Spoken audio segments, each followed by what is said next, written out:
কাছে স্বামী হচ্ছে বন্ধু। চমৎকার বৌমা, চমৎকার। বাবা জানিস এই মৃত্যু শয্যায় শুয়ে বাবা আমি স্বপ্ন দেখতাম আমার হবে মনের মতো বৌমা আনবো। আমার কথা রাখতে বাবা দুবো বিয়ে করলো, কিন্তু যাকে আনলো সে একটা বৌমা নয়, একটা বোমা, একটা বোমা। কি আমাকে এত বড় অপমান! সম্মান কখনো স্বেচ্ছায় পাওয়া যায় না বৌমা, ওটা নিজেকে আদায় করে নিতে হয়। আশা করি এবার থেকে সম্মান দেয়া আর নেয়ার ব্যাপারে যথেষ্ট তুমি সচেতন থাকবে। এই যে আমাকে অপমান করার জন্য তুমি কি আমাকে এখানে এনেছো? আমাকে আমাকে এইভাবে অপমান করছো, তার কারণটা কি? সবকিছুর অর্থের মূলে এই চাকরানিটা। আমি তোমাকে এখনো বলছি দাদা, এখনই এই চাকরানিটাকে বাড়ি থেকে তারাও, নইলে কিন্তু সংসারে অনেক ফল হয়ে যাবে।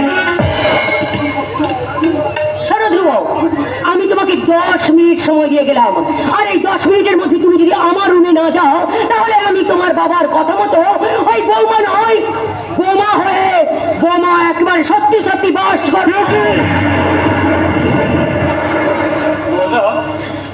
তুমি কি শুধু চুপ করেই থাকবে, কোনো কথা কি বলবে না?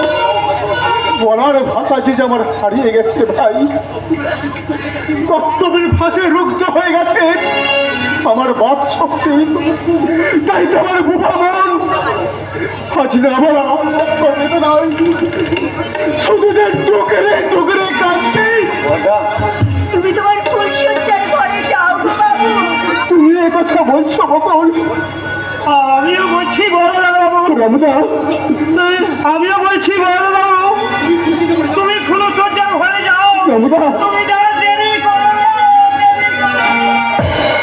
অসম্ভব। যার মনের সঙ্গে আমার কোনো মিল নেই, যার চরিত্রের সঙ্গে আমার চরিত্রের কোনো মিল নেই, তাকে তিনি স্বীকৃতি দিতেন, তিনি বক্তৃতা দিয়া আমার পক্ষে সম্ভব নয়।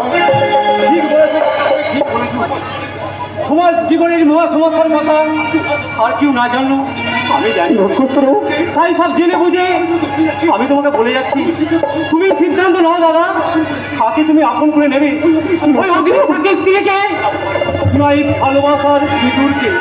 নক্ষত্র নক্ষত্র, তোকে আমি কেমন করে বুঝাই যে ওই অগ্নি সাক্ষী স্ত্রীর চেয়ে আমার কাছে ভালোবাসার দিনের মূল্য অনেক বেশি, অনেক বেশি।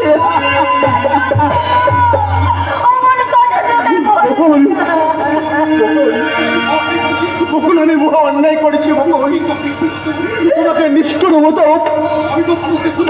আমি তোমার ভালোবাসাকে ফোন করছি। তুমি আমাকে অভিশাপ দাও বকুল, তুমি আমাকে অভিশাপ দাও। তুমি তোমার ফুলসজ্জার ঘরে যাও বাবু, তোমার জন্য তোমার স্ত্রী যে অপেক্ষা করে বসে আছে। আজ যে তোমার ফুলসজ্জা গো বাবু। তুমি কি বকুল, নিজের স্বামীকে অন্যের হাতে তুলে দিতে তোমার হৃদয়টা একটু হাহাকার করছে না? আমার মাথার দিকে তুমি এখান থেকে যাও, এখান থেকে যাও। তুমি তাই হোক, তোমার চোখের জলে লিখা হোক আমার জীবনের নতুন ইতিহাস, তোমার ব্যক্ত জীবনের হাহাকার হোক আমার ফুলসজ্জার সারাই, আর তোমার বুক কান্না হোক আমার ফুলসজ্জার সারাই।